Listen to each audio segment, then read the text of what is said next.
সাধারণ জনগণকে নিয়ে বিএনপি আজকে সেই হরতালের বিরুদ্ধে মিছিল করেছে এবং আমরা আমাদের এবং ছাত্র জনতার সকলের আলেম সমাজদের শহীদদের রক্তের বিনিময়ে আমাদের আজকে আবার স্বাধীনতা। এই স্বাধীনতাকে ক্ষুণ্ণ করার জন্য একটা ফ্যাসিস্ট সরকারের প্রেতাত্মারা অনেক ষড়যন্ত্র করে যাচ্ছে।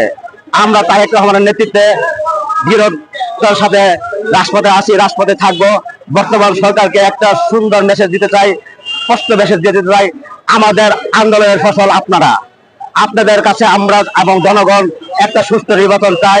আমরা সেই সুস্থ নির্বাচনের মাধ্যমে একটা জনগণের সরকার গঠিত হোক এবং দেশটা শান্তি হোক। দেশটা আমাদের দেশ, আমাদের মা দেশনেত্রী বেগম খালেদা জিয়া অসুস্থ এবং চিকিৎসাধীন অবস্থায় লন্ডন আছে। তার জন্য আমরা তার চিকিৎসার জন্য এবং তার সুস্থতার জন্য আপনাদের মাধ্যমে দেশবাসীর কাছে দোয়া চাই।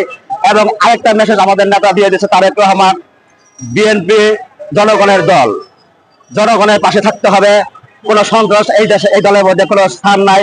আপনারা অবগত আছেন, যারা চাঁদাবাজ সন্ত্রাস জারি করেছে, যত ভবিষ্যতে অতীতে যাদের যতই ছিল আন্দোলন সংগ্রামের ভূমিকা ছিল, কিন্তু অন্যায় পথে যদি চলে যায় তাকে সরাসরি বহিষ্কার।